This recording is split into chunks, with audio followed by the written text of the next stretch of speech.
Okay, hello everybody. Hello. Welcome. Hope you can hear us and see us okay. I've been screwing around with the settings again today, but I think everything is okay. So just let us know, if you can hear us okay, see us all right. I know you can see us, and I'm pretty sure you should be able to hear us too. Actually, I can test that myself. Hope you can hear us. Yep, they can hear us. Yep, you can hear us. I just checked it on the little side monitor here. So, who's all joined us today? We've got a quiet place, Gail, in Georgia. First one on today. She made it to a live stream. Yay. Math Geek is here. Glenna is here. Barb Olson, Patsy, I mean. Sweet Granny. Glenna keeps retracting her messages. I don't know what you're writing. Nasty things, Glenna. What's going on here? Derek's here. Hi, Derek. Kathy Riles. It's a highlight of your day, Kathy. Oh, you need to get out more, sweetie. Really? With that. Mona's here. Nellie's here. Oh, there's down. Glenna's got it in there now. Hello. Heat index of 115 here in the St. Louis area. Good day to stay in and so. Yep. Marilyn's here. Tamela's here. Kedno Show is here, which is Darlene.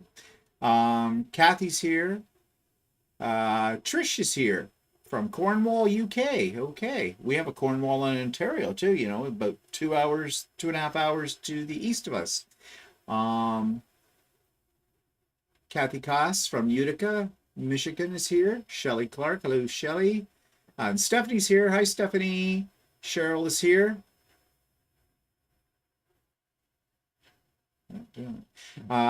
Jeff is here. C. Flores is here as well. So everybody's coming in. So we'll give everybody another couple of seconds or two. Yeah. So it's very nice today here. Yeah, it's 28. Actually, we don't have the air conditioner on. We've got the windows open. It is a little bit warm in the house, but it's got a nice breeze, and so that's about 86 degrees Fahrenheit. So yeah, so it's pleasant, very pleasant. Inez is here. Hello, Inez. Faith is here. Hello, Faith.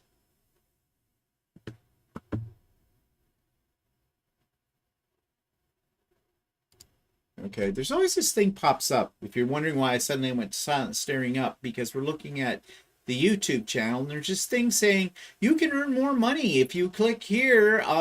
Creators can, and I don't know what they do. I think they might stick advertising in with the chat. I'm not sure, so I just closed it. I don't want that in there.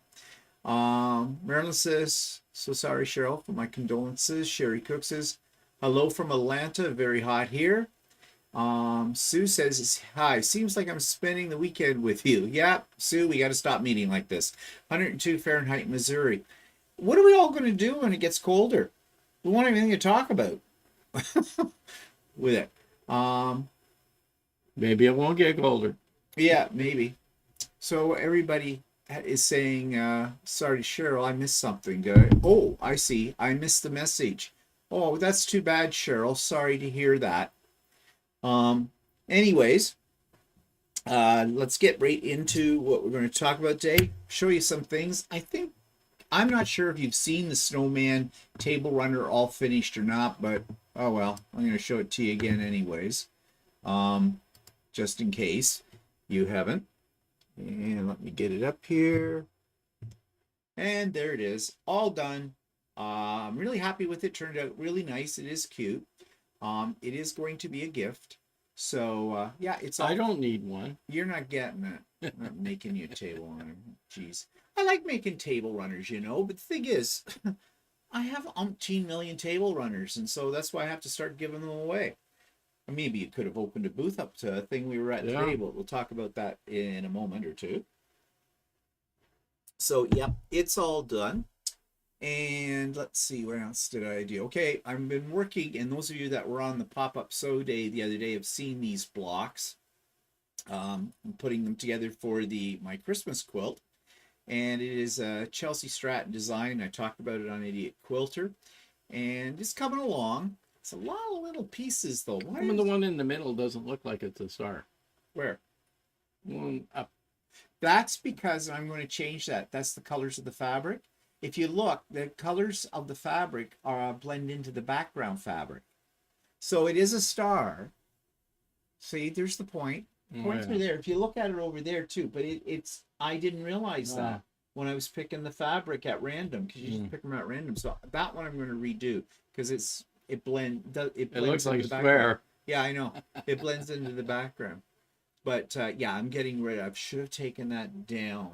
Because you would spot that. I would, yeah. I realized that one after I made it, that those colors just blend in too much to the background. So I have lots of extra pieces, so I can redo that one. And there's much more to this quilt yet to go. It looked very simple. Well, it is a simple. Chelsea Stratton writes really good patterns. I've done some of hers before. So quilts for idiots, right? Ah, you're so funny, not. Hey, quilts for idiots. Let's see you make one. Oh, maybe not.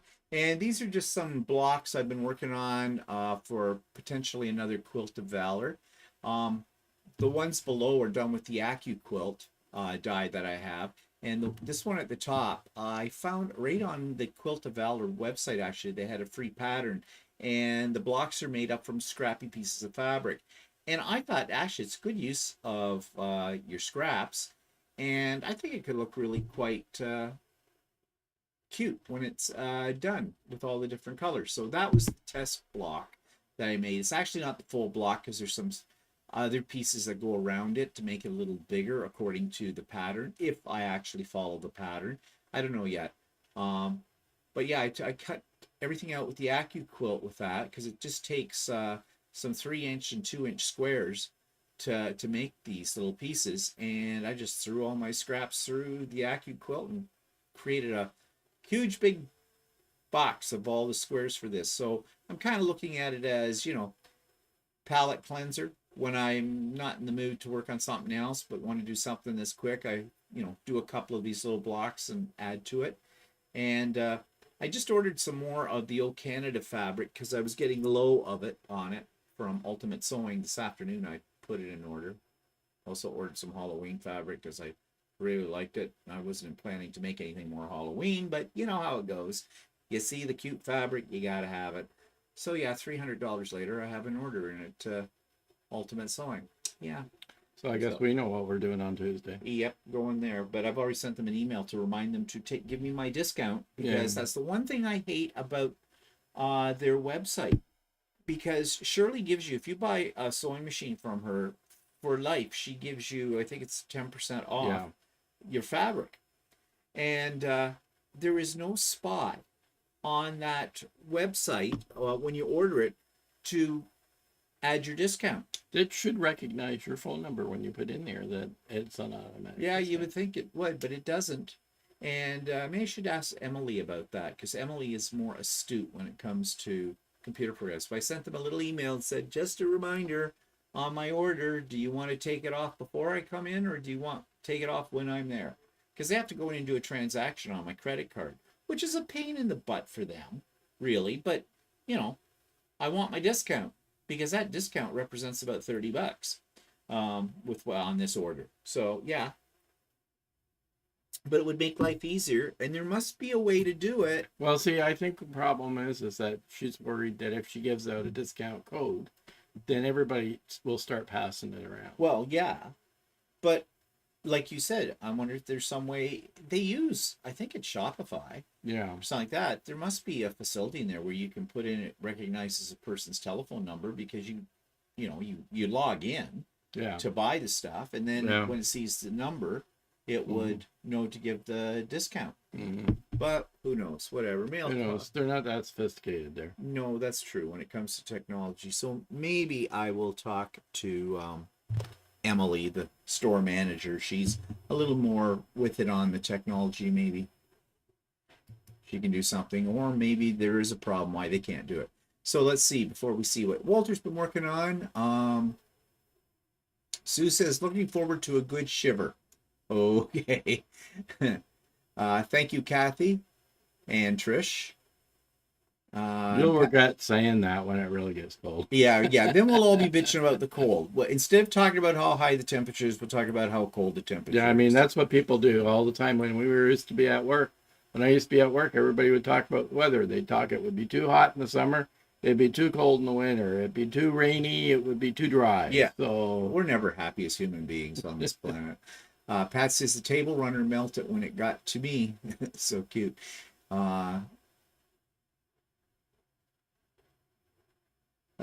Colleen's here. Hi, Colleen. Shelley likes the trees, and so does Derek. Quiet Places, you ought to do a couple of shows of your stock of finished runners, quilts, etc. Give us some eye candy. Well, funny you should mention that, a Quiet Place, because I've been talking about having to go through all my quilts and all my stuff and decide what things I'm going to donate, what things I'm going to earmark as gifts, and which ones I'm going to keep. Well, that's going to be a So Chatty episode sometime soon. I'm going to have to do it. Maybe So Chatty next Friday. And bring you along as I sort through all of the quilts. So it'll be sort of a trunk show. I'll need Walter to be there so he can hold them up and make his usual comments about things like, oh, wasn't that the one that had that wrong in it? Yeah, whatever. Marilyn says, is that stem on the top one an applique? Actually, Marilyn, it isn't. I thought when I first saw that pattern it would probably be an applique, but no, what it is you make a little template. They have a template printed in the pattern, and draw it out in your fabric and just cut it. It's pretty simple, and because it's shaped to a point, you just take a 4.5-inch square, cut it in half on the diagonal, and sew it to one side of that a little strip, and then one to the other side, and it comes out like that. And then you trim it down to 3.5 inches, or 3.5 inches, I think it was. And yeah, it's pretty easy to do. So it's not an applique; it is pieced into it. Hello, Wendy. Hello, Landa. Hi, Dara. And hello, Patty C.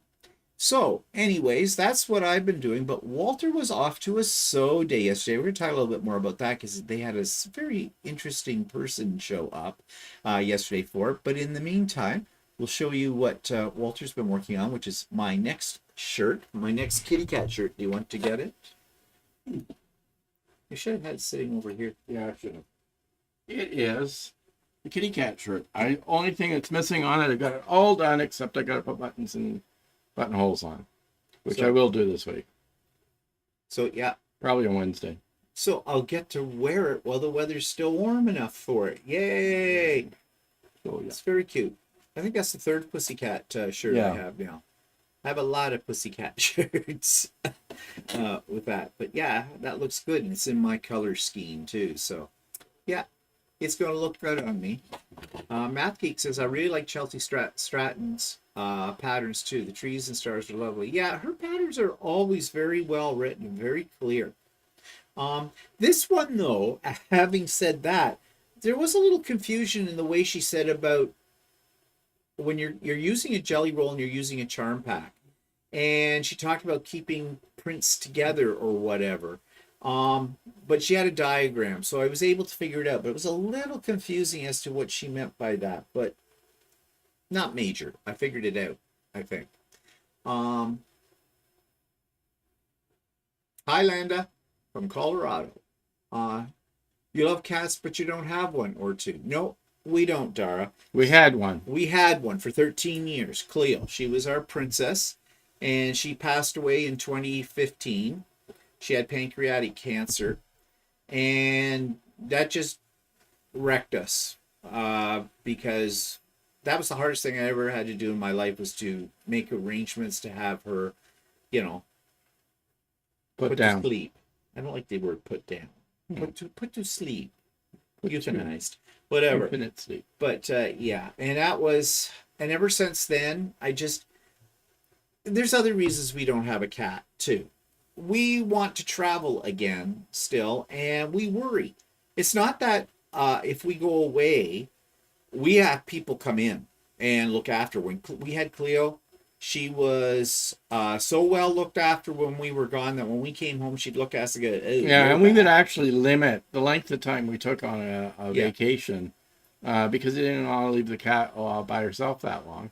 And I know it's kind of weird, but we would have a pet nanny come in, and my niece would come in. And my sister would be well looked after. Oh yeah, but she would still miss us. So I thought we would. But she was ticked off when we came home. She'd be a little ticked off. But so I don't really like doing that to them. So yeah, I mean, maybe that's just me. Some people may not worry about that, and some people say, well, you should get two then, because they can look after each other. But I still find that kind of difficult to do.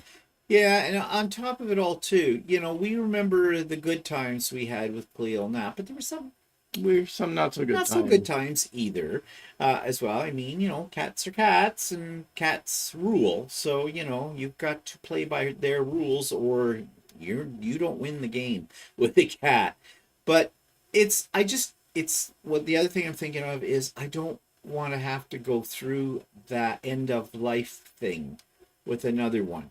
Well, not only that, I mean, it sounds weird, but we're getting older, Yeah. and I don't know about. I get to thinking about, well, what happens if the cat outlives me? Yeah, I know I've thought about that too, um, kind of a thing. So, yeah, I look at it this way. Cleo sort of dropped into our arms. We had talked for about 5 years about getting a cat. Well, I did. And then one day Walter said, if we were to get a cat, we already knew we wanted a cat. We were going to rescue it, and we wanted a female. And we wanted, a mature cat, like a few years old, anyways. Not a kitten, although kittens are so fluffy. But kittens are also a handful as well. Plus, if we're going to adopt a cat from like the Humane Society or something, the older ones sometimes get looked over. Everybody wants a kitten. And so Walter said in the car one day, he said, if we were going to get a cat, we could name it Cleo. I'm figuring if you're naming something we haven't even got, we haven't done anything about in this, we must be going to have a cat. Next thing we knew, a friend of Walter's, a guy he used to work with, said he knew somebody that was fostering out cats from the Humane Society when they were, a little bit sick and to keep them away from the other animals and help them rehabilitate and whatnot, and had this cute little petite 3-year-old female. And so we went and took a look at her, and that was it. Well, and I don't think she ended up being a 3-year-old. I think she was more like a close to 1-year-old. Yeah, we think, according to the vet, he thought she was maybe closer to being about a year. But anyways, yeah, she was, but there it was. Suddenly, it just all the stars were in the right alignment. So, I sometimes think that one day we're going to wake up and on the doorstep will be this little cat that needs a home.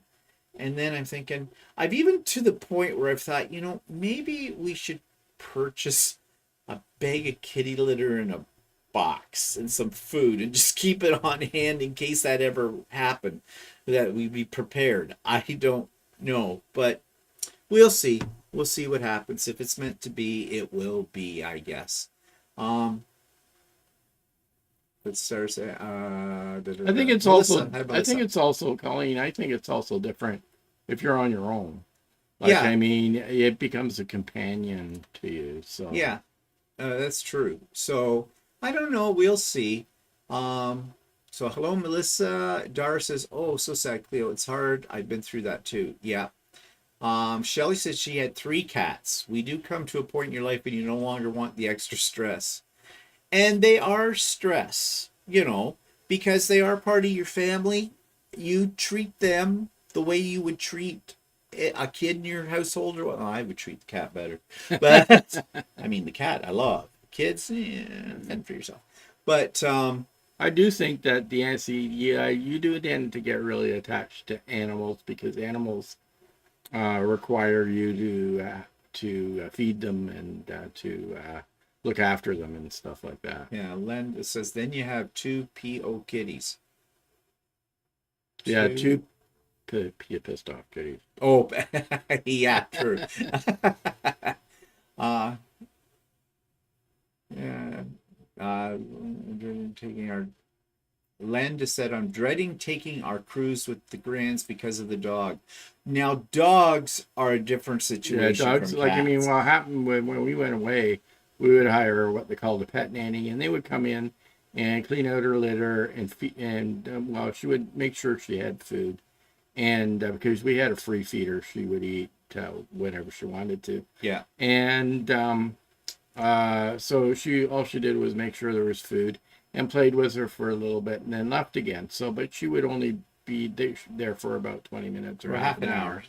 and every day. So it wasn't like she was getting attention all day. Like I did have a niece come in and check up on her too. But she still would be at home and overnight on her own. So yeah, and we always worried about her. So now, I mean, if you have a dog, a dog needs even more attention. Well, dog needs to be walked. Yeah, several times a day, and the whole thing. So cats sleep most of the time.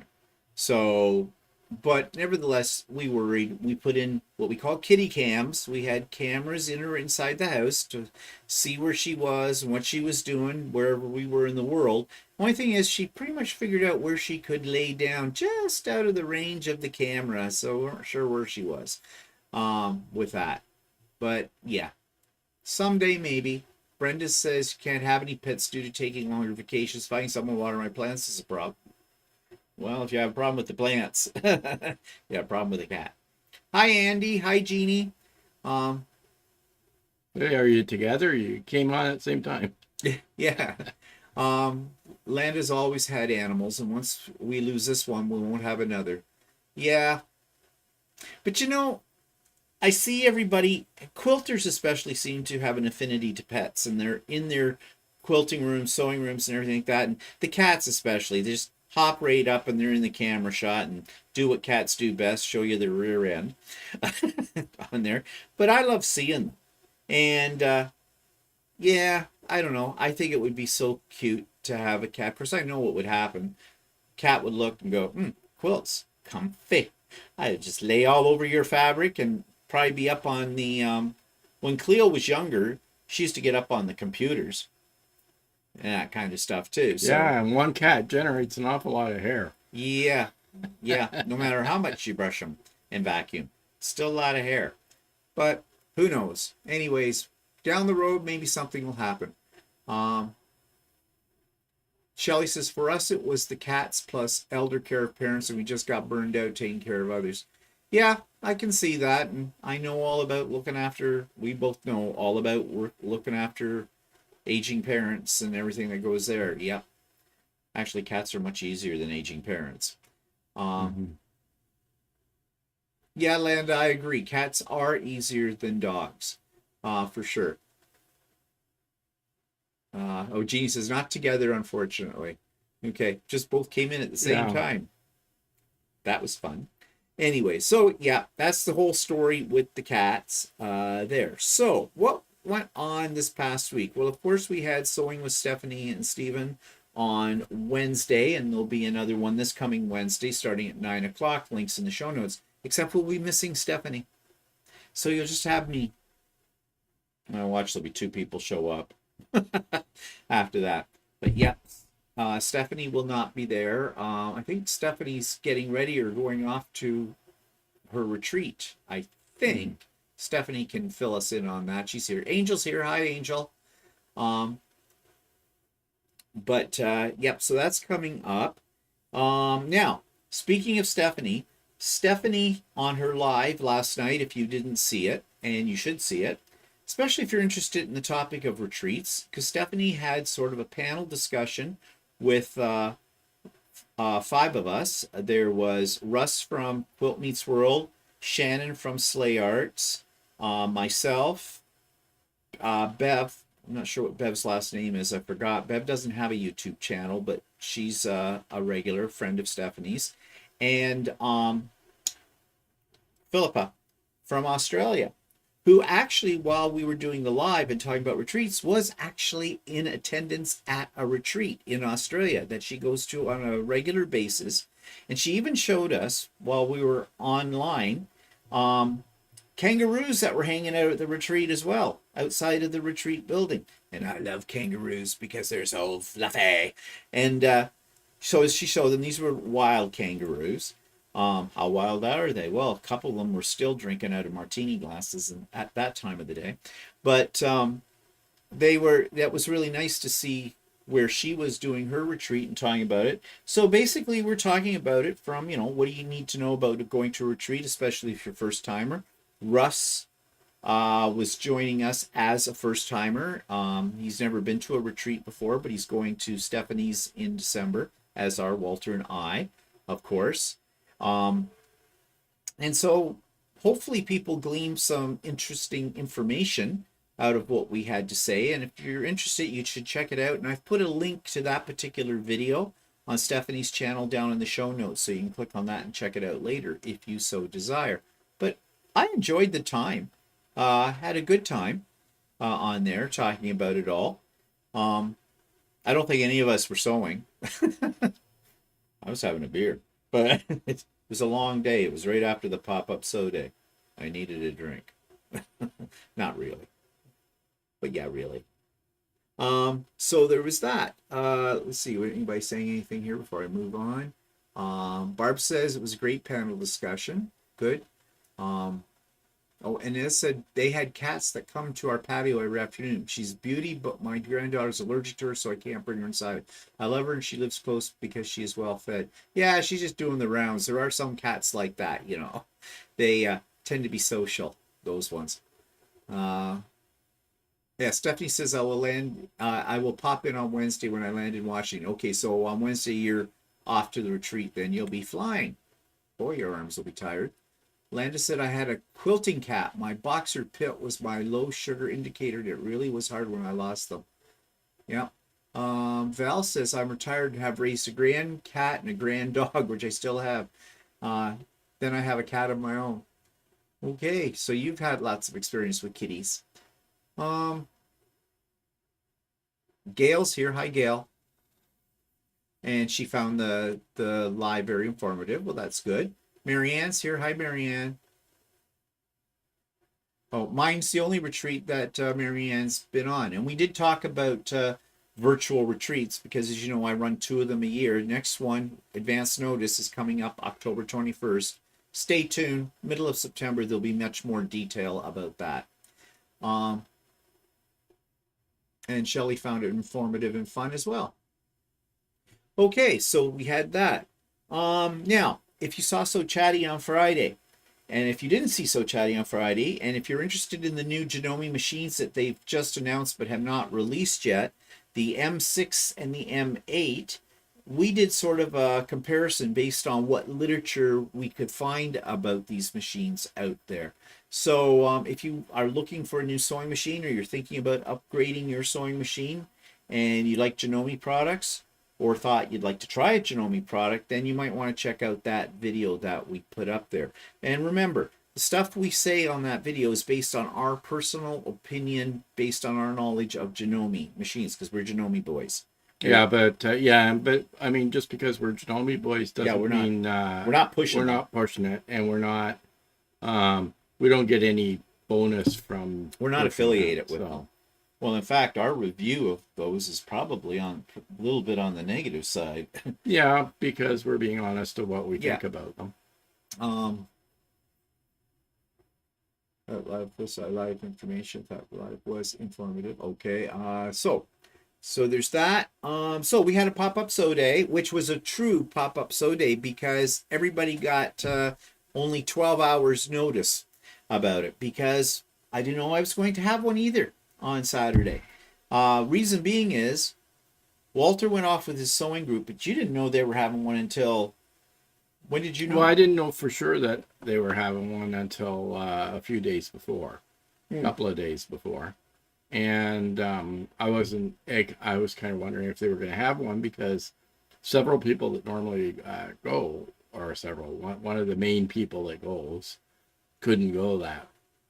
And I was kind of wondering if the person that was hosting it was actually going to do it, because he might have had nobody there. But anyway, yeah, there were a few people that showed up, including myself. So I didn't go. I've gone a couple of times, and I'll be honest, I'm bored to tears. Plus, I don't want to lug all my stuff to this venue for it. And none of them are quilters. They're all garment sewers, the ones that show up. And there's not that many, which is fine. It's an okay group and everything like that. But I would rather do, when he has that, I'll run a pop-up sew day.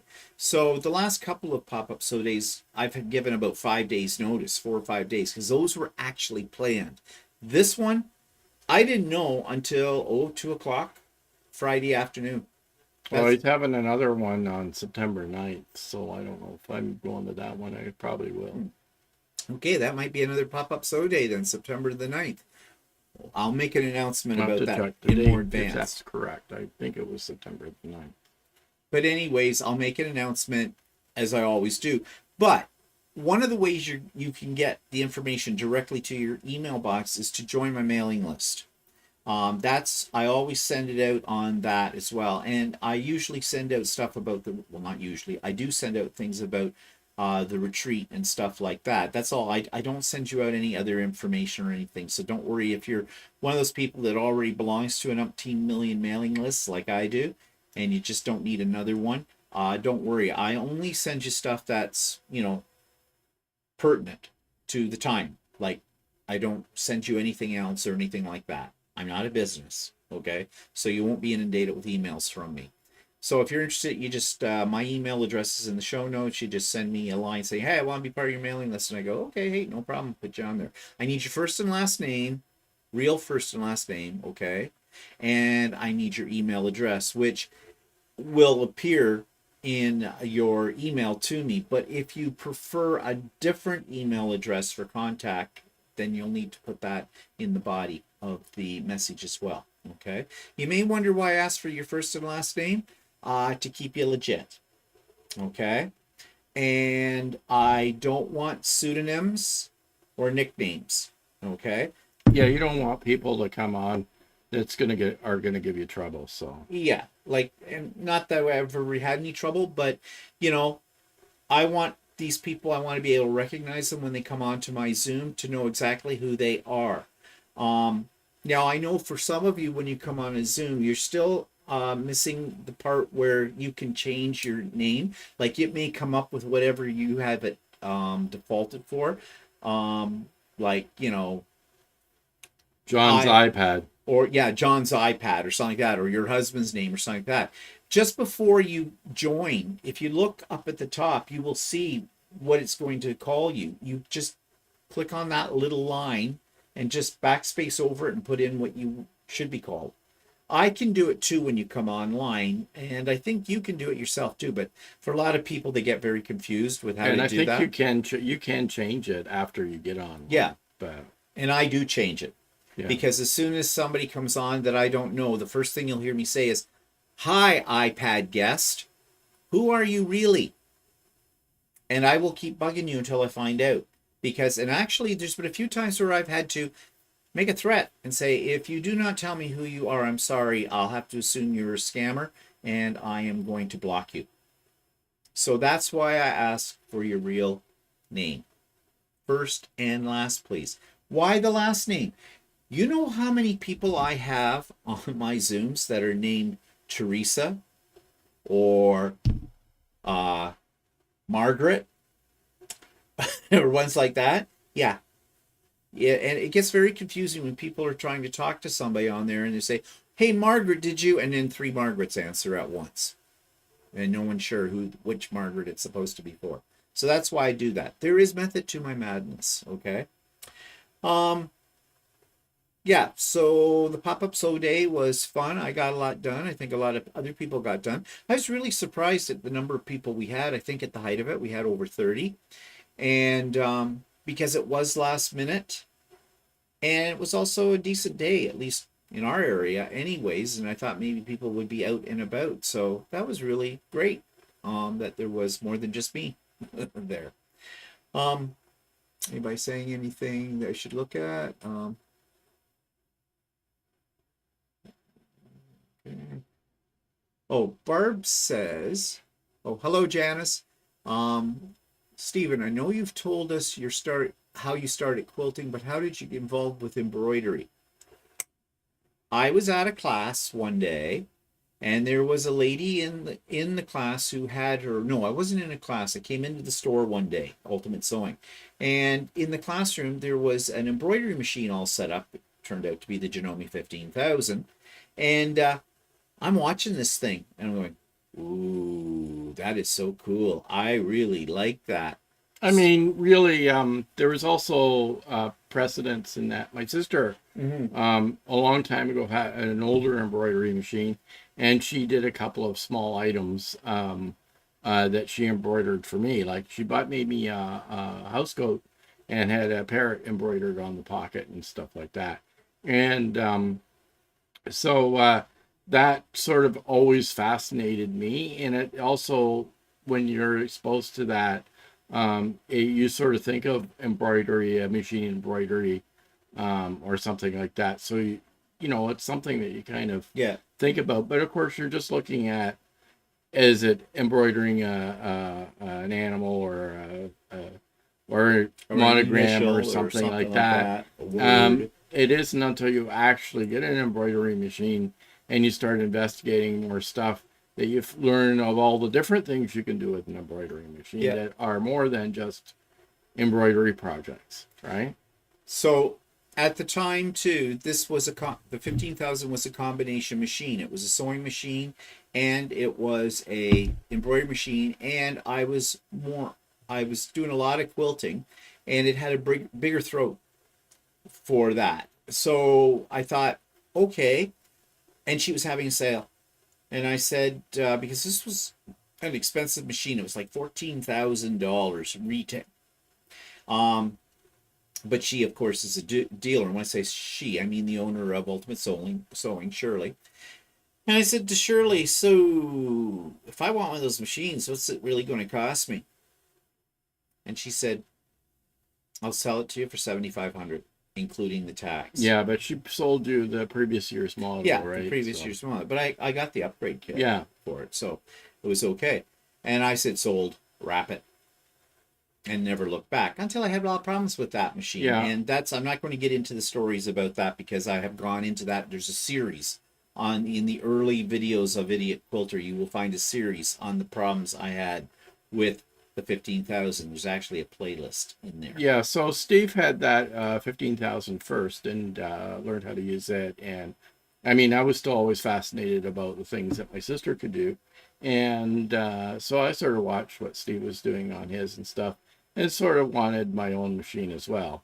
And so while he had the 15,000 still, will you still have the 15,000? I still have the 15,000, but remember, I was at a retreat.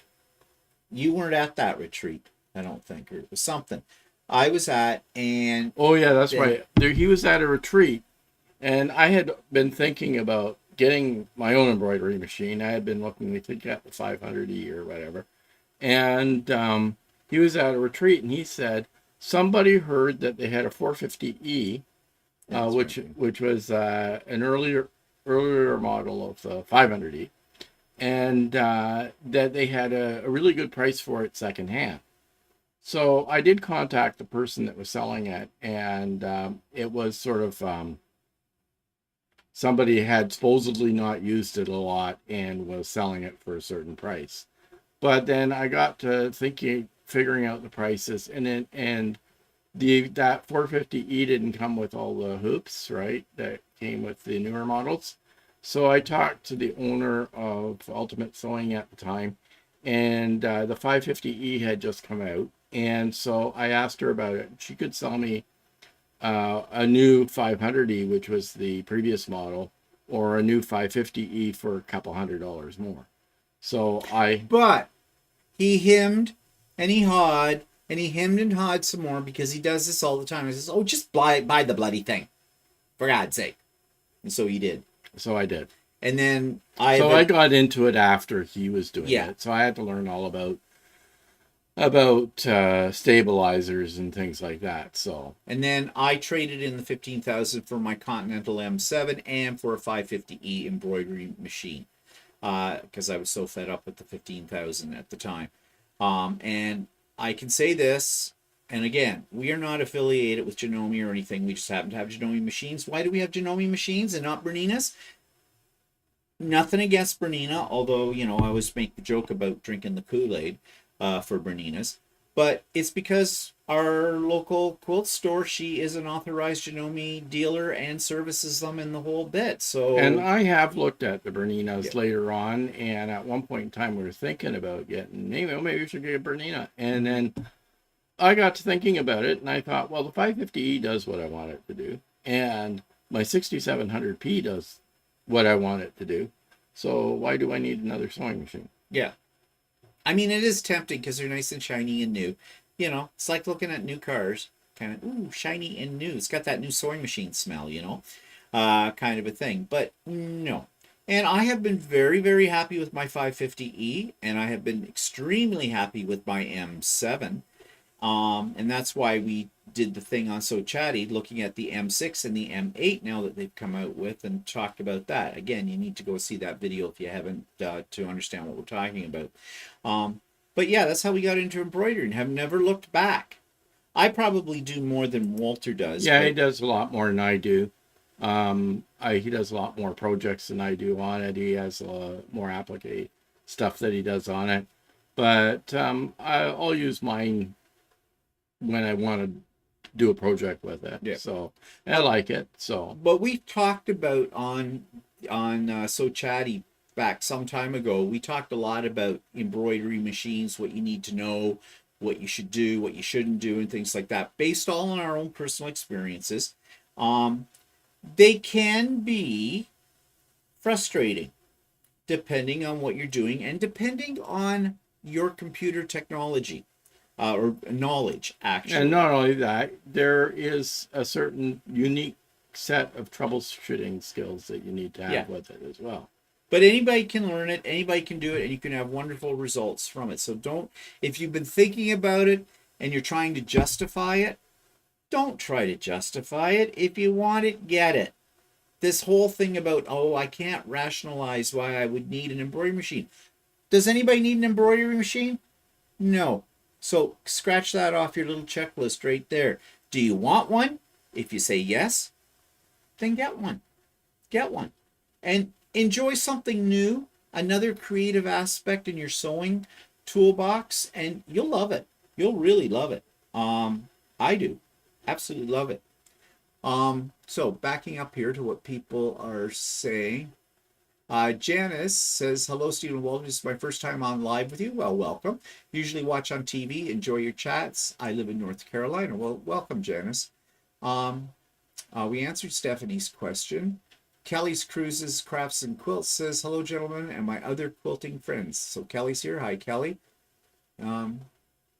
Melissa's hoping to be able to get a new machine within a year. And I'm assuming you're talking about a sewing machine, Melissa. And Math Geek says, I'm the same way, Walter. I like to think about purchases, and my hub says, you're going to buy it eventually, just buy it. Yep. That's us.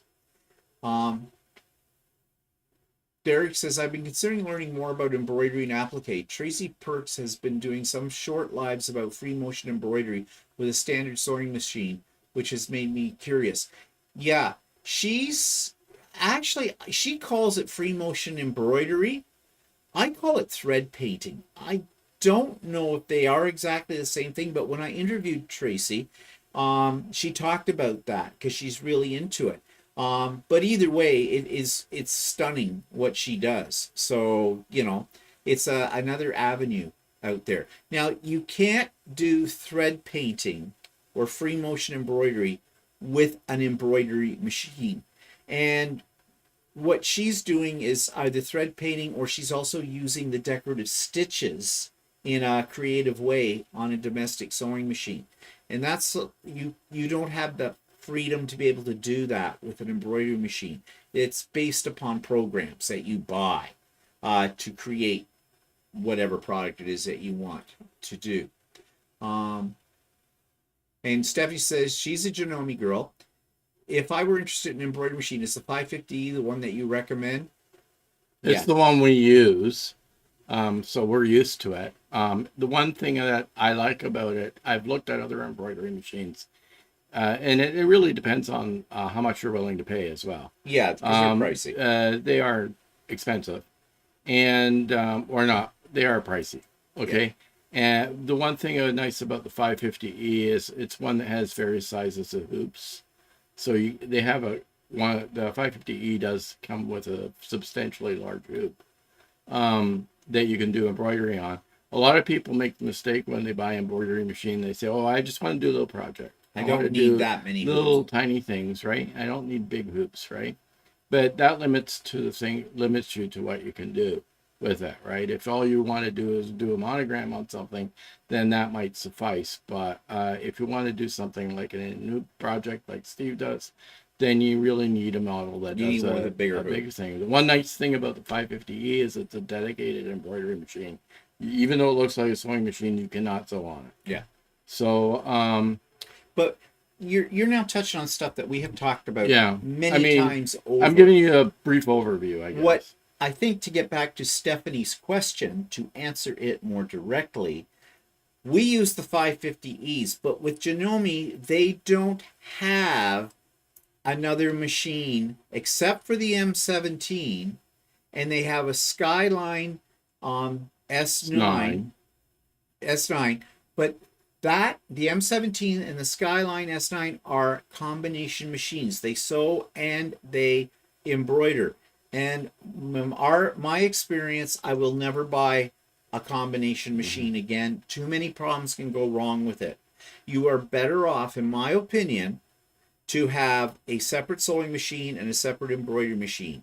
Because, for example, if your embroidery machine needs to go in the shop and it's also your sewing machine, hopefully you have a secondary machine that you can continue your sewing on, because you don't know how long that little beast is going to be away to be repaired.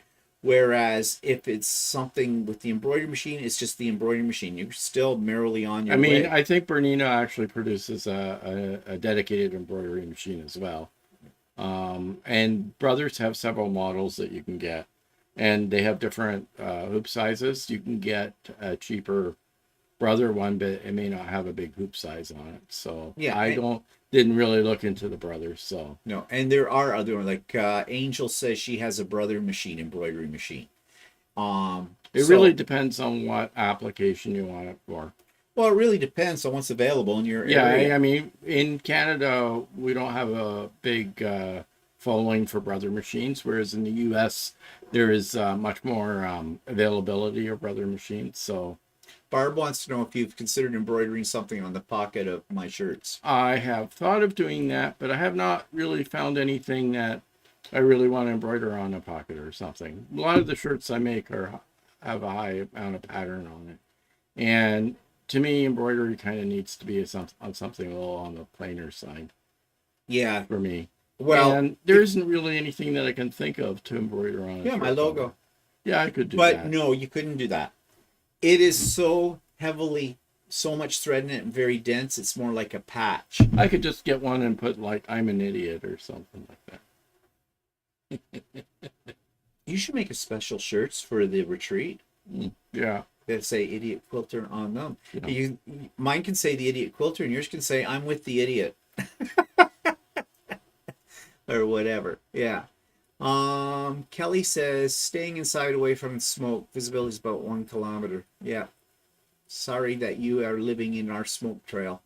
Walter, Quiet Place, Gail wants to know, do you have a serger? Yes, I do. I have a Elna air threader, which is exactly the same as the Janome, because Janome makes Elna, and both of those machines are exactly the same. I have a Janome serger. Yeah, the old air threader. Air threader, yeah. The only reason I ended up with the Elna is when I went to Shirley to buy a new serger, because I had an old serger that I inherited from my sister, and I was using it, except the lower looper was difficult to thread. And so I decided to get a new one. The only air threader that she had available at the time was an Elna, and it's exactly the same as the Janome one. And Melissa says, I'm bouncing between a Janome and an Elna. They're both basically the same machine. Made by the same company. Yeah. So, unless you're buying an old legacy Elna, then you might pick up one that was actually made by Elna. But thank you, Kathy. Kathy says we'll do beautiful embroidery. Faith said, would either of you consider a multi-needle? I have thought about it. I have thought about it. The only thing is that a lot of the embroidery patterns, if I do dedicated embroidery, which is like a picture of a truck or something like that, a lot of times I have over 20 thread changes on it or something like that. So if I buy a multi-needle and it only has 7 threads on it, then well, don't buy one that only has 7 threads. Buy one that has 24 threads. Yeah, I know. Well, they're very expensive machines. They're very big and heavy and everything else. And I don't really do enough embroidery to, I think, justify getting a multi-needle because they are quite expensive. However, I have been lately thinking about it, and I have been thinking about the 7-needle one, or is it a 14-needle one by Janome? Janome has a 4-needle or a 7-needle. 7-needle. Well, I've been thinking about a 7-needle one, but here's the thing. Like Walter says, some embroidery patterns have a lot of colors in them. So to make a 7-needle embroidery machine work for you, you would need to find a pattern that you would be happy with only 7 different colors. I think it would be great if you needed to do the same thing multiple times. You know, you were making, say, gift bags or something, and you were going to have the same design on a bunch of gift bags, and you're making 10 of them. Yeah, you could set it and forget it. The other thing I have heard about multi-needle machines too is the time it takes you to thread them, because each needle has to be threaded, but each one has a separate bobbin as well. So setup time. So really, they're meant more for people who are possibly doing something on a business level, and they need to make the same thing over and over. Yeah, like somebody that's putting a logo on a ball cap or something like that, or something that goes over and over again. Or you're doing, a lot of businesses have multi-needles that put monograms on shirts for baseball teams or something like that. Yeah, so I don't know, but I don't know enough about them. Now I have looked at like the Janome ones, and their multi-needle, the hoop sizes aren't that big. So that's a consideration. So that's a problem. Yeah, I couldn't really see doing in the hoop applique with a multi-needle one, because the whole point of in the hoop applique is you stop the machine after you put down a piece of fabric. It draws out a placement line. You throw a piece of fabric on top of that. It then does a tack down. Then you take out your duckbill scissors and you trim the excess fabric. You usually end up having to remove the hoop. Yeah, you usually have to remove the hoop to do that too as well. And you go back and forth. So if you were looking at it from the point of speed, there wouldn't be any advantage that I can see with a multi-needle one for that. What I do with my machine is I've got a thread stand that's attached to my machine, and I can put 5 spools of thread on it. I can only use one color of thread at a time, and when I'm done with that thread, I have to break thread, rethread it with the other color. Now they thread fairly fast. Yeah, if you have to do it a lot, actually, you can do it pretty quick. Yeah, you can. Whereas a multi-needle one, you kind of eliminate that, given, you know, if it has 7 spools of thread on 7 different colors and they're going in well, I suppose you could do the first 7 colors of your pattern and have it all loaded up, and it would do the first 7, provided the thread doesn't break.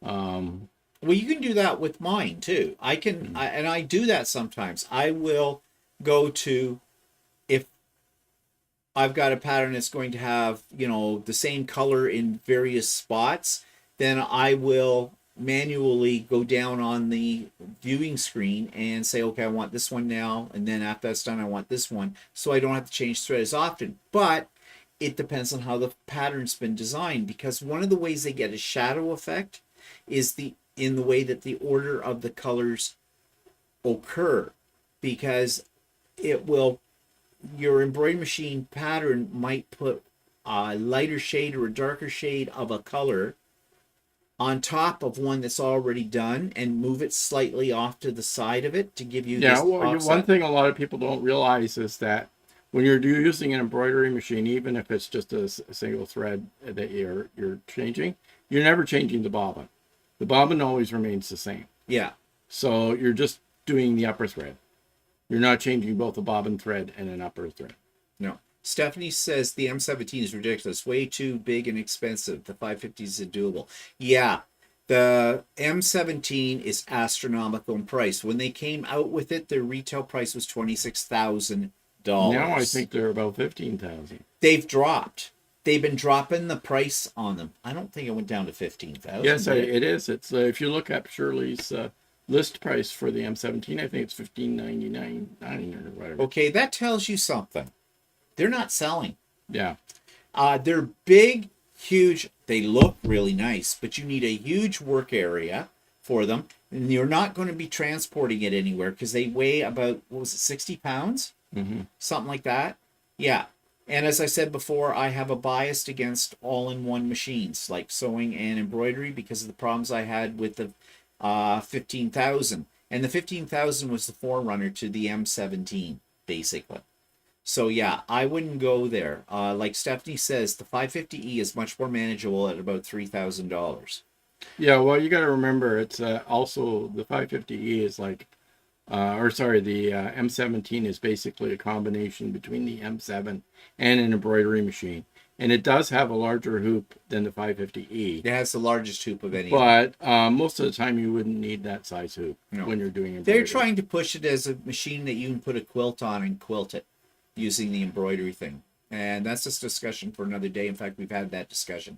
Because in my opinion, you can't. Janome supposedly on sale. Janome Continental M17 is at Shirley's on sale at $15,499.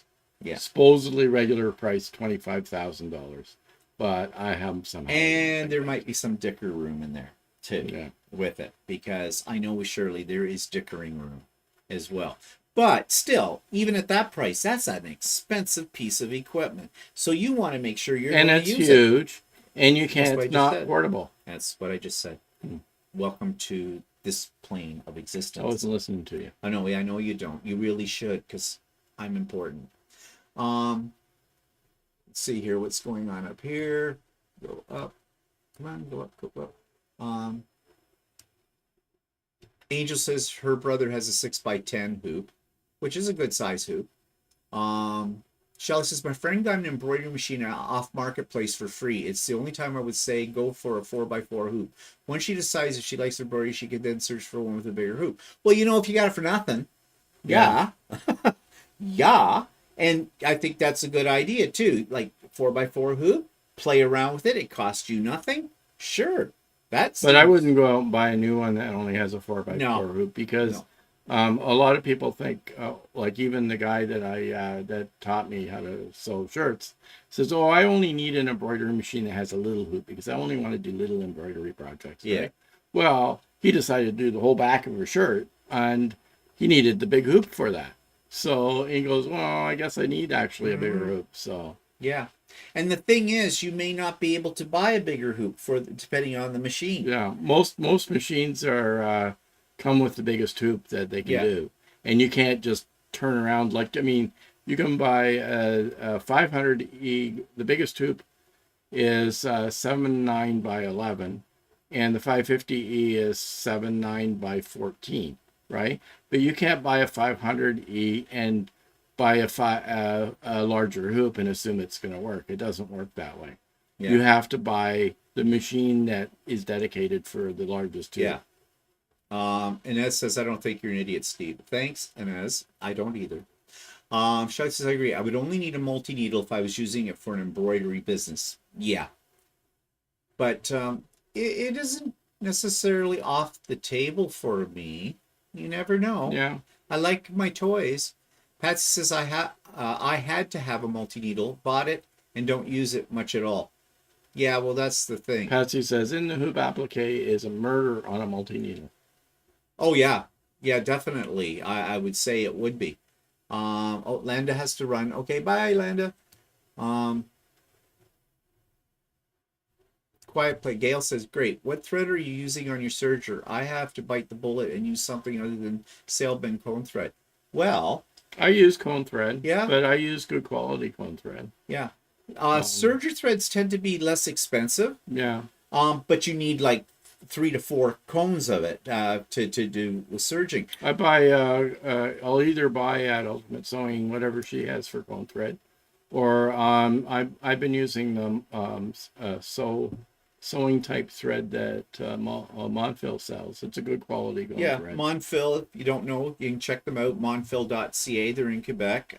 We buy a lot of stuff. I think it's about $3.50 or $3.99 a cone or something like that. And but the threads that I bought at Ultimate Sewing, I forget who makes them. They're pretty common though. Yeah. You see, with a serger, you can actually use different threads. If you know, as long as they'll fit your needle and everything like that. But there are other, like you can use Orifil in the grind. You can. It's a little bit expensive to because use sergers do go through an awful lot of thread. Yeah. So. You know, and at $18 to $21 a spool for and Orifil. I have a cover stitch machine too, and I use the same type of cone thread for the cover stitch machine. Yeah. But the make of the serger thread that I buy, can't tell you what it's called. Yeah, I can't tell you what it is. I don't have one handy here. And I don't have one with packaging on it. No. Oh, yeah, that too. So, yeah, but really, if you buy it at a quilt store. Yeah, if you go to a quilt store, even if you're buying it at, you're saying bargain bin price, I wouldn't recommend getting something really cheap. No. But go to a quality store and they usually sell serger thread, and it probably isn't that expensive. It's probably $2 or $3. I was going to say, if you're spending more than $3 Canadian for a spool of serger thread, that's a lot. Okay, the serger threads tend to be a lot less expensive than sewing thread. Yeah. Derek says, I find the workings, uses of all these different types of machines fascinating. Never seen a serger working, as all my friends who have them can never be bothered threading theirs. Well, Derek, that is one of the problems with the serger. They are a bitch to... Especially the lower looper. Yeah, to thread. I had an old serger machine that was Walter's sister. That's where I first started with sergers. And yeah, it took me the first time and many times after to thread it over 2 hours to try and get the damn thing threaded. Well, I got it going. Of course you did. It took me about 15 minutes to thread. Of course you did. But it was cumbersome to do so. Because Walter is just god awful brilliant. And actually, it was reconditioned. It was serging properly and everything like that. But there were things about it that the older serger that I had is if I wanted to do a serging project that I didn't use the blade, then I would have to change the needle plate and disassemble part of it to get it to serge a different way. Whereas the one I have now, I can do things on the fly. I can put, there's a setting where I can just move the blade out of the way and do things like that. So that's one of the reasons I upgraded to the machine I have now. And the sergers that we have now are air threaders, which are just brilliant. Because basically, to thread the loopers, there's a little hole, you stick your thread in it, there's a little lever, you pull that down, it sucks the thread right through and out to where it's supposed to go. And then you have the 2 needles to thread, and they have a needle threader built onto them as well. But I will say this, even with having one that threads that easily, when I use my serger, and I don't use it a lot, I look at the threads that I have on it and go, can I live with that color? Yeah, I mean, even though the air threader is easier to thread, it doesn't bother me to change the colors of my thread, but it is still a cumbersome. It's a little bit more time consuming than doing a regular. Yeah, I know, because you've got basically 4 needles to thread. So yeah. Shelly says, sounds like the Luminaire. I don't need a video camera and all those functions. Yeah, I know. The Luminaire sounds like, I've watched videos about it. It seems really fantastic. But you know, there's a whole bunch of features on the Luminaire I'm pretty sure that once you get going with your embroidery, you'll probably never use. And I think one of them might be the whole laser light centering thing with it. Like the Janomes come with these grid plates that drop into your hoop so you can line up things. And I seldom use those because after you've done it for a while, you have a good sense of how to, position your stuff underneath that. You don't need the grid. I mean, they do help when you're first starting out, I guess. If I want to get my needle in the center, I usually fold my fabric in 4. Yeah. Oops. Okay, stop that. There we go.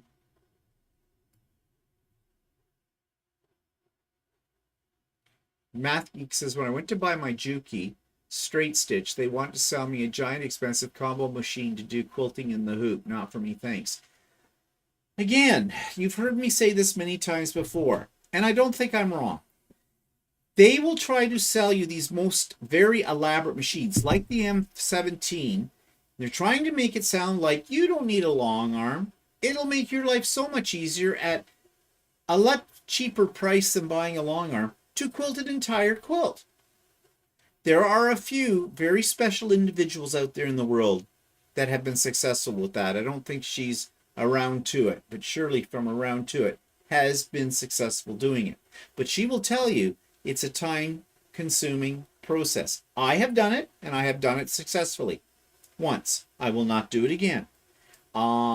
It's just, there are so many reasons, and I'm not going to go into them right now. We've done videos about this. So if you check in the back things of Idiot Quilter, for example, you'll see my trials and tribulations was trying to do an quilting on an embroidery machine. I don't think you should buy an embroidery machine because you think you're going to quilt a queen size quilt on it. Because I'm sorry, but you are going to be very, very angry with yourself and very, very angry at the machine, and your machine will probably bust as well. Yeah. So, just saying, maybe you'll have better luck. I don't know. I know for me, I suppose if you're determined enough, you might be able to do it, but still, I think you'd be frustrated. Oh, I think you'd be very frustrated. I don't think. I know you will be. Shelley says, that's terrible. Those machines are apples and oranges. They should help you get what you need. Yes, they should. And if you have a reliable dealer, and Shirley is definitely a reliable dealer, she does not sell you something you don't need. And she's very honest about what a machine can do and what it can't do and what frustrations you might have with it as well. So, yeah. Julie's here. Hi, Julie.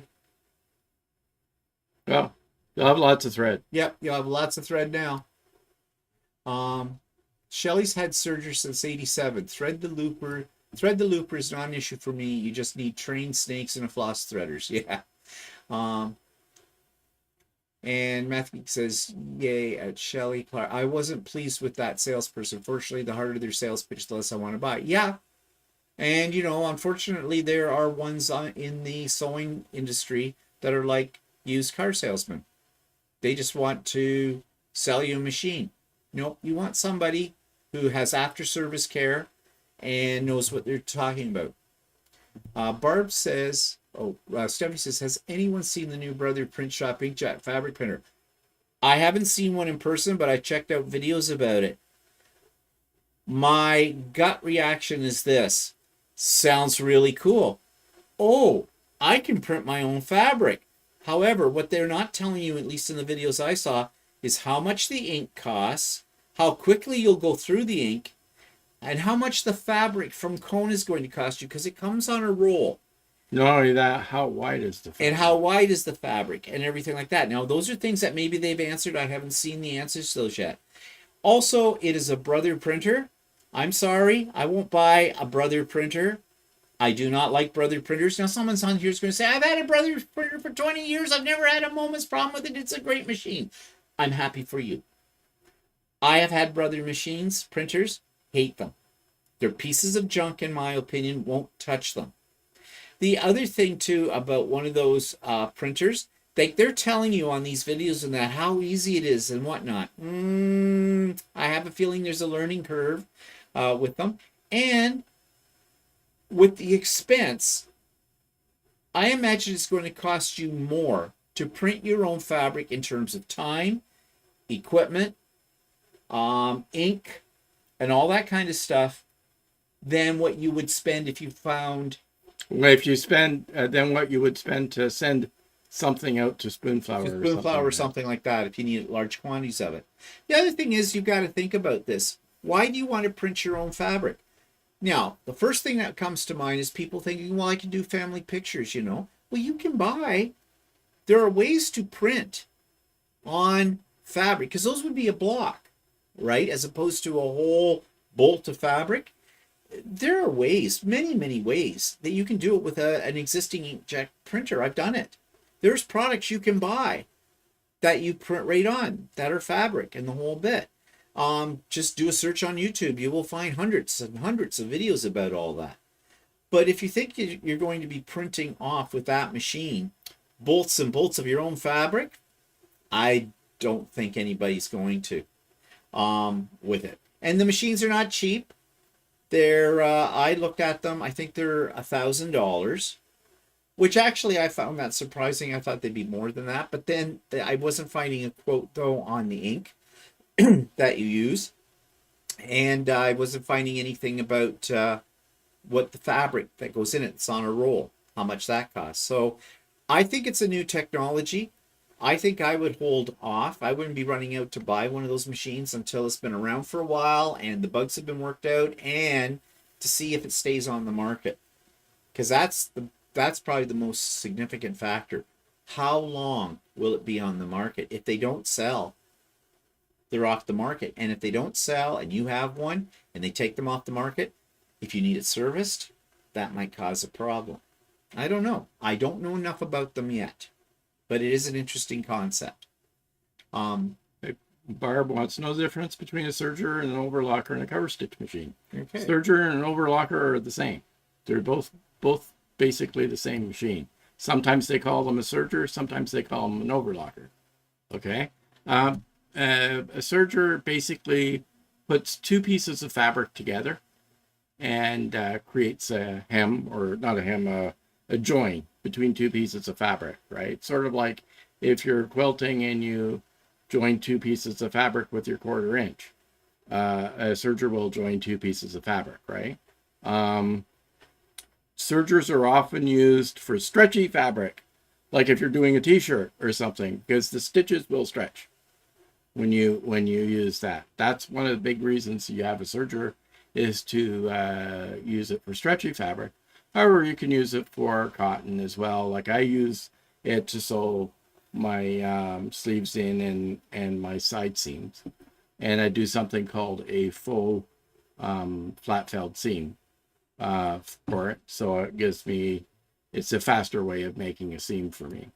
A cover stitch machine doesn't join two pieces of fabric. It is more for like if you're hemming on the bottom of a t-shirt or whatever. It gives you a similar type stitch to the overlocker, but it's a flat stitch. And again, it's for stretchy fabric, right? If you're doing, the big thing is if you're doing a t-shirt or a fleece pullover or something like that, and your fabric stretches, your stitches will stretch. So that's basically what quick review of what the two do. So you will find videos on YouTube where people make quilts using their serger. When I first saw one of those videos, I thought, well, that's kind of a cool idea. I should give it a try. I tried it on a couple of strips of fabric, joining them together, scrap fabric and stuff like that. And I thought, no. Like if you, it's more for garment sewing. It's not really for quilting. No, it's not. Okay, it's probably not any advantage for you to use it. It's for someone that uses garment. If you have a t-shirt at home or a stretchy t-shirt or something like that, and you look on the inside and you'll find a hatch type stitch on the inside of your collars or at the bottom, that is done by a cover stitch machine. If you look at the side hem, side seams and stuff, you'll see a cross hatch type stitch. And that is usually done by a cover stitch or a serger or overlocker machine. Yeah. But, and I've even seen videos where someone claims that you can actually put your binding on your quilt using a serger. You wouldn't use the cutting tool on it. I watched those videos, and this is somebody who's definitely practiced this quite a bit. Again, they were putting them on a baby quilt or a table runner, small things. And you'll notice this goes with embroidery machines too, when people are trying to show you that you can quilt on them and all that stuff. They are not putting a queen size on them. They're putting on, at most, a baby quilt. Yeah, the other thing about a serger, when you're joining two pieces of fabric with a serger, there's a knife in the serger that will trim the edges of your fabric while you're stitching the two pieces together. And you, like, the way they're using it for quilting is they're not necessarily using the blade. The blade is down, which means that the blade, there's nothing there to cut. They're using the stitching, but that's a lot of thread to go through for that kind of thing. Not only that, it creates a lot of bulk. Yeah, it still creates bulk in it. And okay, maybe if you were going to do a really quick baby quilt and it was nothing but strips, that's it. It was just one strip after another strip, kind of a thing. And you want to do it fast? Yeah, maybe. If you're good with your surgery, you could do that. But you're not going to be making, flying geese on a serger, okay? Your serger is really more for someone that's doing garment sewing and you're using stretchy fabric. Yeah. Quiet Place says her baby lock serger is an air thread and it's stream to thread. It's 4-thread. Yeah. Yeah, it makes life so much easier than the old style ones with that. Colleen says, I'm going to get many quilts long arm for the price of some of these machines. Yeah. Yeah. A serger cuts and covers the seam. A cover lot makes a double or trip row of stitching with serging behind it for hems. Yeah, basically that's what Walter was explaining. Stephanie says the fabric is $100 for 2.5 yards for the printer. Crazy, but I wonder if the ink was washable. Do you have to set it? I don't know about the ink, but in fact, they were sort of suggesting in the videos I saw that it used the same ink as an inkjet printer. Now, there are inks you can buy for your inkjet printers that are permanent inks that are washable, but I didn't find a video yet saying anything about having to set it. Now, those may come out. This is a pretty new machine. But just looking at the price, $100 for 2.5 yards. And how wide is the fabric? Like, wow, that's ludicrous. I doubt you're getting a 45-inch I wide doubt that piece of fabric. Well, no, because the printer isn't 45 inches. No. Yeah, wide. I saw pictures of them. They're not that big on it. They're not much bigger than one of my printers that's here. It might be a little bit. I can't see them selling those things. No. I think right now it's basically a novelty item for people who have a lot of money to spend and don't care how they spend it. Kind of a thing. Sherry Cook says, I have an M7 and do a lot of quilting on it. I love doing it, but you are so right. It takes many hours.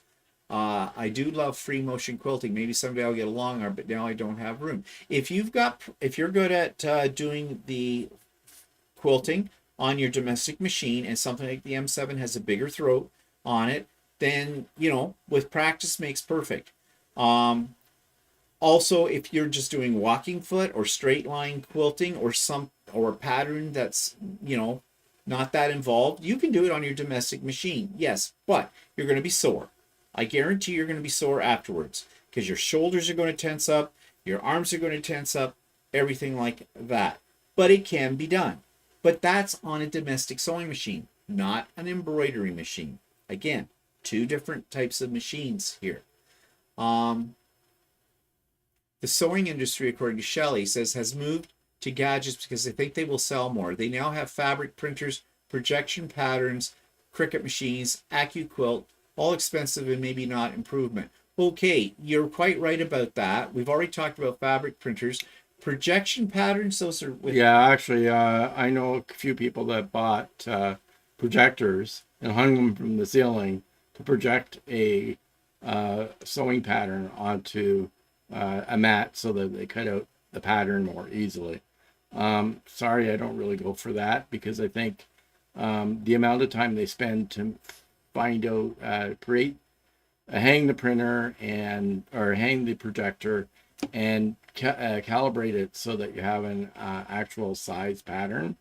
It takes a lot of time to do that just for the purpose of projecting a pattern on a piece of paper and cutting that piece of paper out. You're better off if you've got a PDF version of it and you don't want to have to put all the pieces together. Take it to a print shop and have them printed out on large rolls of paper. Yeah. Kind of a thing. I mean, it'll cost you, but if you don't want to do that, then do it that way. Yeah. Cricut machines. Okay, don't get me started on Cricut machines and scan and cuts for cutting fabric. I have had no luck with my Cricut, and I have a Cricut Maker that has a rotary blade cutter on it. Since day one, I have had very little success cutting fabric with it in terms of cutting pieces for applique, because really that's what they're for. If you're just going to cut a square or strip, you don't use a Cricut for it. You can do that in the conventional way with rulers and things like that. But if you have appliques, that you want to cut out or something from your own designs or whatever, ideally a Cricut should be able to do that. I have not had any luck with mine. I know that other people do. I don't know what's wrong with my machine. It's been like that since day one. I think I only cut a piece of applique out once successfully. And the time it took me to get it loaded up into the machine and make sure the fabric and everything was prepared properly for it, I could have done it freehand quicker. Same with the Brothers Scan and Cut. Because I had one of those. Now I have an old model, one of the first models of it. They've improved it since then. But I know there's going to be people out there that are going to say use it all the time, love it, and that's great. Well, you've got it figured out and it's working for you, so great. If it works for you, no problem. For me, no. But the AccuQuilt, I love my AccuQuilt. Okay? It flies through. If you need to cut 400 2.5-inch squares, beautiful.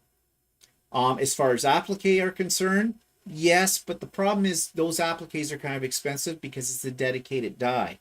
So I have an applique die for cutting out gnomes. I don't really use it. I think I've used it about once with it because, yeah, I couldn't be bothered with it. But, you know, they've got all kinds of cute dies for cutting out like Christmas trees and snowflakes and reindeers and Santa Clauses and all that kind of stuff. That's great if you're going to use those a lot. But if it's a one-off, you're going to be spending $50 to $100 for one die with that. But if you're cutting squares and half square triangles and strips and circles and stuff like that, and even they have ones they call block on board, which cut all the pieces for a specialized block, like a double wedding ring, carpenter's wheel, things like that, then they're brilliant. They work really, really well. I love mine. And I've got a lot of dies to prove it, too. Walter bought me a lot at one time. Yeah. And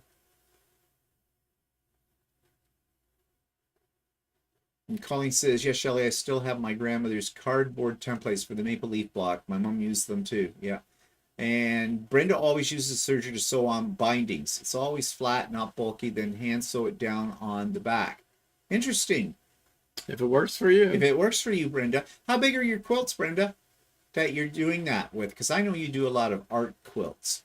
Dar says, I've made my own printed fabric years ago when I studied textile design. Silk screening was the method, and I do that again before trying any electronic method. Yeah, true. I've made my own fabric as well. And I've done it with fabric paint and stuff like that. Had mixed results, but whatever.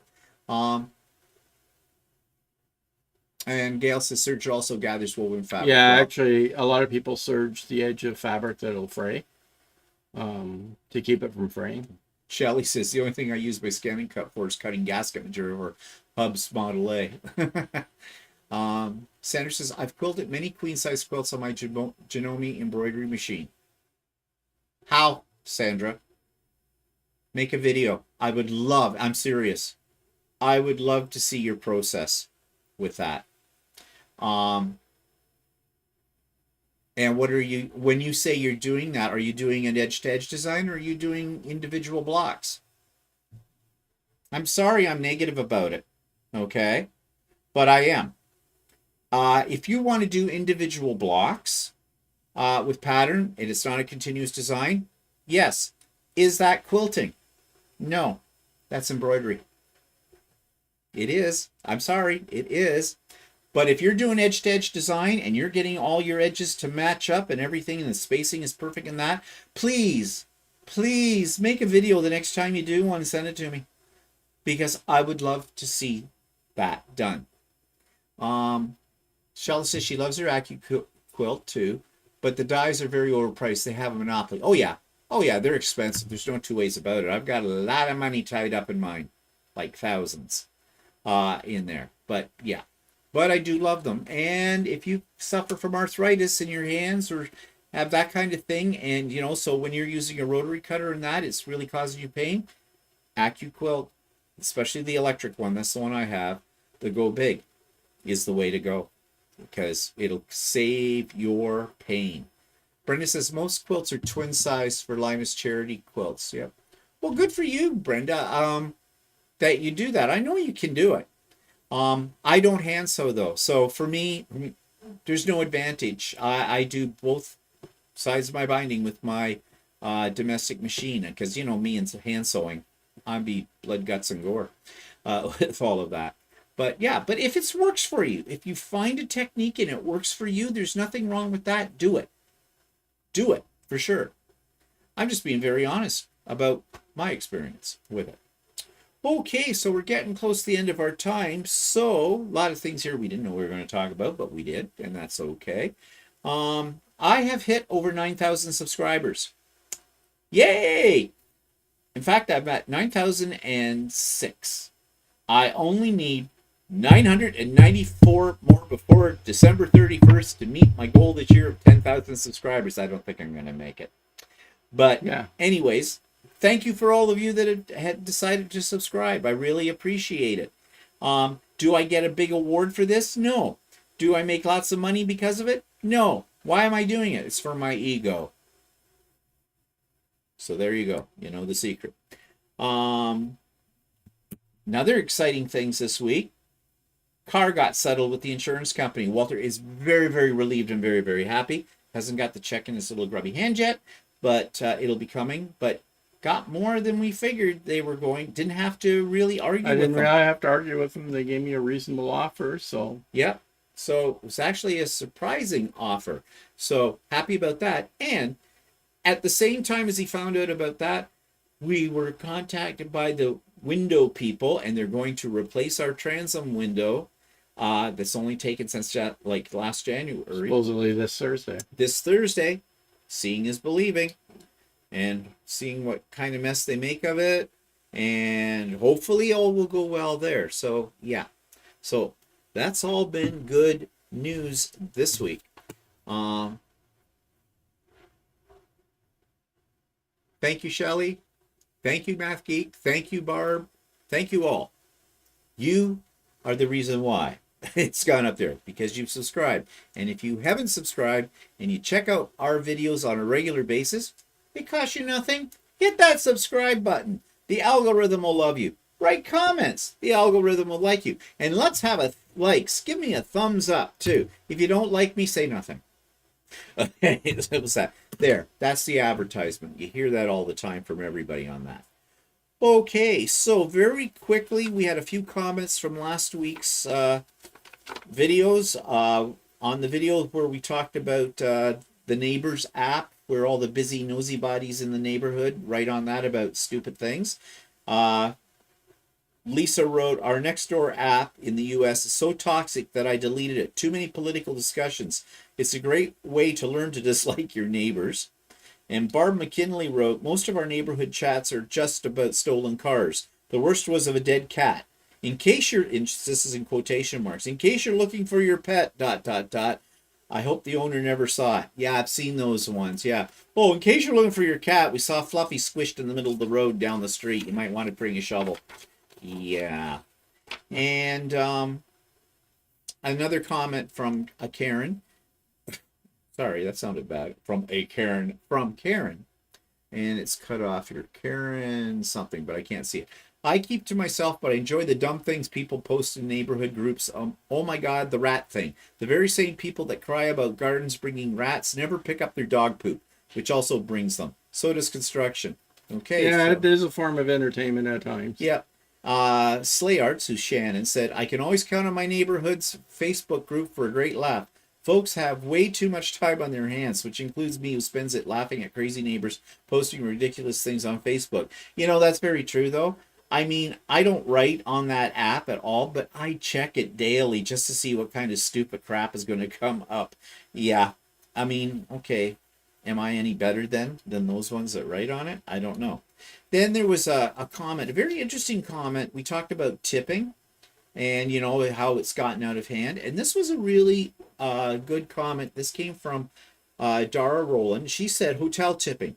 At a Cancun resort for a wedding a few years ago, some people in our party said it was expected that that guests leave gifts and tipped housekeeping well, even though this was an expensive resort that could well afford to pay their staff properly. We left a little something, a token. Maybe we were expected to tip the bell captain where we had to leave our bags to wait for the van to the airport because when we got our bags back, our electronic chargers and cords had been taken. Front desk said we probably left them in our room, but housekeeping said they found nothing. The bell captain denied our bags were touched under his watch. We tipped for the pleasure of being robbed, apparently. So obviously Dara here is being somewhat sarcastic, but yeah.